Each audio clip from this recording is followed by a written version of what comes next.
Assalamualaikum warahmatullahi wabarakatuh. Jumpa lagi dengan Hilda Monoarfa dalam mata kuliah Manajemen Pemasaran Islam. Hari ini kita akan membahas mengenai perilaku konsumen. Apa itu perilaku konsumen? Perilaku konsumen adalah studi tentang bagaimana individu, kelompok, dan organisasi memilih, membeli, menggunakan, dan bagaimana barang dan jasa, ide atau pengalaman untuk memuaskan kebutuhan dan keinginan mereka. Faktor-faktor apa saja yang mempengaruhi perilaku konsumen? Ada 4 faktor yang mempengaruhi perilaku konsumen, yaitu faktor budaya, faktor sosial, faktor pribadi, dan faktor psikologis. Kita lihat yang pertama, yaitu faktor budaya. Budaya merupakan penentu keinginan dan perilaku paling dasar, atau budaya juga determinan dasar keinginan dan perilaku seseorang.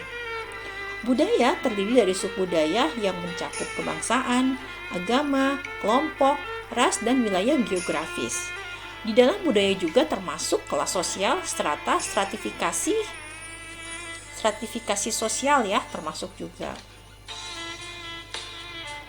Sedangkan faktor sosial itu terdiri dari kelompok acuan, pemimpin opini, keluarga, dan juga peran.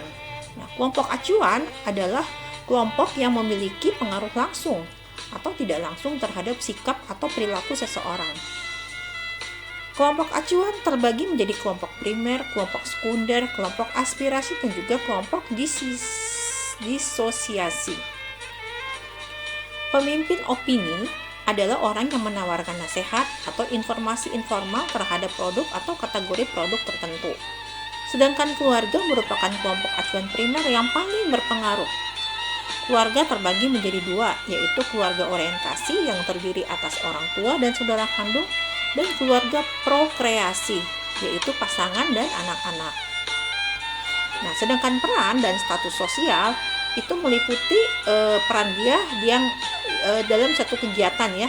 Peran dia sebagai ketua, anggota, sekretaris itu menentukan juga terhadap perilaku seseorang dalam membeli atau menggunakan suatu jasa. Jadi di sini pemasar juga harus menyadari potensi simbol-simbol dari status untuk produk dan merek yang mereka tawarkan. Faktor pribadi di sini mencakup usia dan tahap siklus hidup, pekerjaan, lingkungan ekonomi, kepribadian dan konsep diri, gaya hidup dan nilai. Usia dan siklus hidup, di sini pemasar harus mengetahui siklus hidup seorang itu dari anak-anak, dari bayi, anak-anak, terus remaja, usia menikah, bekerja, masa produktif ya 40-50, terus masa pensiun. Itu apa yang mereka butuhkan di tahap-tahap usia hidup mereka. Dengan faktor psikologis ada 4 proses psikologis utama, yaitu motivasi, persepsi, pembelajaran, dan memori. Kita lihat satu persatu. Motivasi adalah suatu dorongan yang cukup kuat yang mendesak untuk mengarahkan seseorang agar dapat memenuhi kepuasan terhadap kebutuhan. Sedangkan persepsi adalah penerimaan atau tanggapan seseorang terhadap suatu situasi. Pembelajaran itu menggambarkan perubahan perilaku seseorang yang bersumber dari pengalaman. Sedangkan kepercayaan dan sikap adalah suatu gagasan deskriptif yang dianut oleh seseorang tentang sesuatu. Sikap adalah sebuah penilaian kognitif yang baik atau tidak, perasaan emosional, dan kecenderungan berbuat selama waktu tertentu terhadap beberapa objek dan gagasan.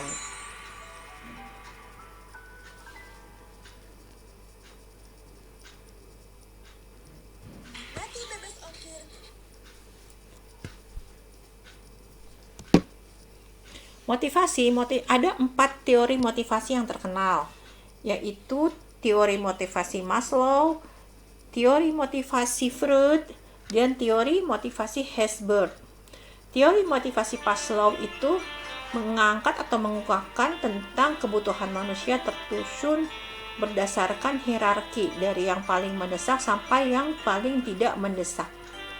Sedangkan Freud itu motivasinya diambil atau dilihat dari kekuatan psikologis yang membentuk manusia, sebagian besar tidak disadari dan bahkan seseorang tidak dapat sepenuhnya memotivasi dirinya.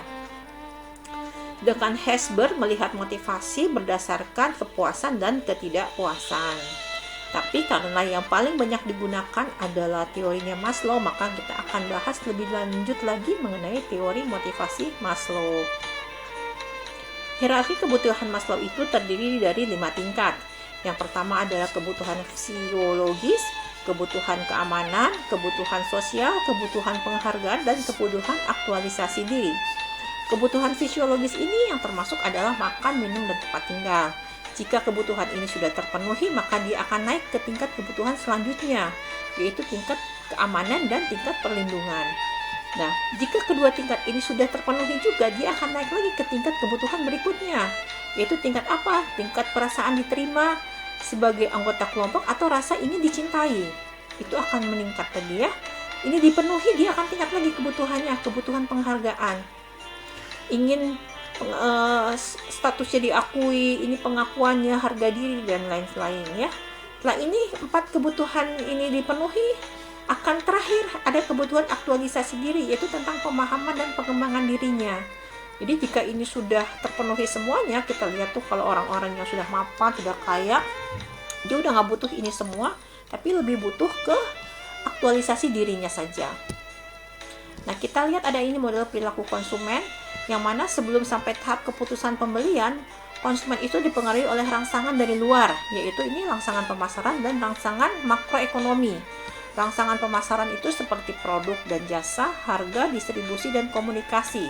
Sedangkan rangsangan lain adalah ekonomi, teknologi, politik, dan budaya.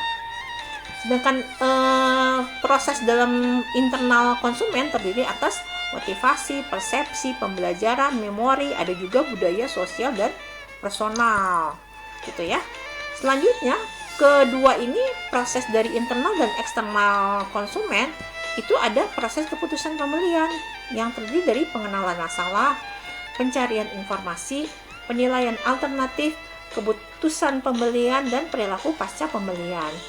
Kalau kita perhatikan, setelah pada tahap penjualan, pada tahap keputusan pembelian, seseorang itu sebetulnya dihadapkan pada pilihan produk apa yang akan dibeli, merek apa yang akan dibeli, dealernya di mana, berapa banyak dia membeli, waktu yang tepat kapan pada saat pembelian, dan kapan metode apa yang digunakan untuk membeli. Ini ada beberapa keputusan dalam membeli. Ada orang yang sebagai inisiator, ada juga yang sebagai influencer, ada sebagai decider, ada sebagai pembeli, dan sebagai user. Sebagai inisiator adalah orang yang pertama kali menyarankan gagasan.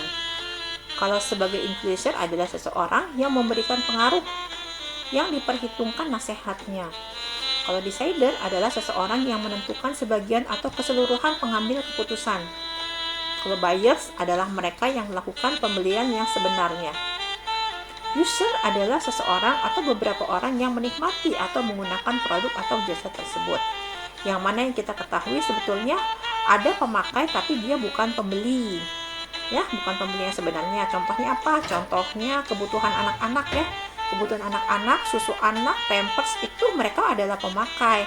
Tapi pembeli adalah orang tuanya yang menentukan pembelian. Nah, ini adalah tahap-tahap proses membeli. Seperti kita ketahui ada yang pertama pengenalan kebutuhan, pencarian informasi, penilaian alternatif yang akan kita beli, keputusan membeli, dan perilaku setelah membeli. Nah, pengenalan kebutuhan misalnya kita butuh makan. Makanan apa yang kita butuh? Kita cari informasi. Oh, kita misalnya hari ini mau makan bubur. Bubur mana yang enak? Kita cari bubur ayam Cianjur, bubur Jakarta, bubur ayam Bandung. Nah, kita akan cari informasi. Setelah itu kita akan penilaian alternatif mana yang enak, rekomendasi dari mana. Kita cari-cari. Baru kita akan memutuskan membeli. Oh, ternyata saya mau nyoba bubur ayam Cianjur. Gitu. Nah, setelah kita coba, apa perilaku setelah membeli? Enak tidak enak, puas tidak puas dari apa yang kita rasakan. Kalau puas, pasti kita akan membeli lagi. Tapi kadang kalau kita tidak puas, berarti itu adalah pembelian terakhir kita. Kita tidak akan melakukan pembelian ulang. Nah, keputusan membeli jadi begitu ya prosesnya. Ada penilaian terhadap berbagai alternatif. Maksud untuk membeli apa, coba-coba atau apa. Bagaimana sikap orang lain terhadap keputusan kita itu juga sangat menentukan. Dan faktor-faktor situasi yang tidak terduga. itu baru terjadi keputusan pembelian. Kadang-kadang kita membeli sesuatu yang impulse buying, kita bilang ya. Impulse buying itu keputusan yang kita tidak rencanakan. Ini ada sosok konsumen muslim, ada 4 tipe konsumen muslim. Yang pertama rasionalis, yang kedua adalah universalis, yang ketiga apatis, konformis. Kita akan coba satu-satu ya.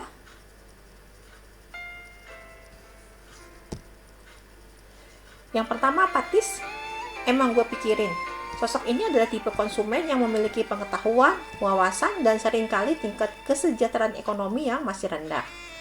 Sosok ini juga memiliki kepatuhan menjalankan nilai-nilai Islam yang juga masih rendah. Kelompok ini juga tidak memiliki pemahaman yang cukup mengenai produk-produk berlabel Islam. Value prepositionnya masih rendah ya.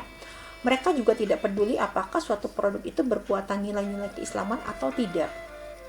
Ini adalah yang kita sebut dengan kelompok apatis. Emang gue pikirin mau tuh produk ada sertifikasi atau enggak, yang penting mereka beli, yang penting mereka pakai. Kedua ada rasionalis, gue dapat apa? Sosok ini adalah tipe konsumen yang memiliki pengetahuan, open-minded, dan wawasan global. Mereka juga memiliki kepatuhan menjalankan nilai-nilai Islam yang juga masih rendah. Sangat kritis dan pragmatis dalam melakukan pemilihan produk berdasarkan parameter pemanfaatan. Namun, dalam memutuskan pembelian, mereka cenderung mengesampingkan aspek-aspek ketaatan pada nilai-nilai Islam. Bagi mereka, label Islam, value proposition syariah, atau kehalalan bukanlah menjadi konsideran dalam mengambil keputusan pembelian. Sedangkan tipe konformis atau pokoknya harus Islam, sosok ini adalah tipe muslim yang taat beribadah dan menerapkan nilai-nilai Islam secara normatif, termasuk less open-minded, less inklusif terhadap nilai-nilai Islam secara normatif. Untuk mempermudah pengambilan keputusan, mereka memilih produk-produk yang berlabel Islam atau yang di-endorse oleh otoritas atau tokoh-tokoh Islam panutan. Jadi mereka nggak mau pusing. Yang penting udah ada label Islam, di-endorse oleh kiai, oleh tokoh-tokoh Islam, mereka akan beli produk itu. Yang terakhir adalah tipe universalis atau Islam itu lebih penting. Sosok ini adalah tipe konsumen yang memiliki pengetahuan, wawasan luas, pola pikir global, dan melek teknologi. Mereka juga memiliki kepatuhan menjalankan nilai-nilai Islam yang teguh dalam kehidupan sehari-hari. Mereka juga menerapkan nilai-nilai Islam secara substansif, bukan normatif. Lebih mau menerima perbedaan dan menjunjung tinggi nilai-nilai yang bersifat universal. Mereka tidak malu untuk berbeda, tetapi di sisi lain mereka cenderung menerima perbedaan orang lain. Jadi mereka tuh open-minded. Walaupun mereka berbeda dengan orang lain, mereka menerima perbedaan itu, tidak memaksa. Terima kasih. Demikianlah penjelasan saya hari ini. Insya Allah kita akan ketemu lagi dalam video-video berikutnya. Assalamualaikum warahmatullahi wabarakatuh.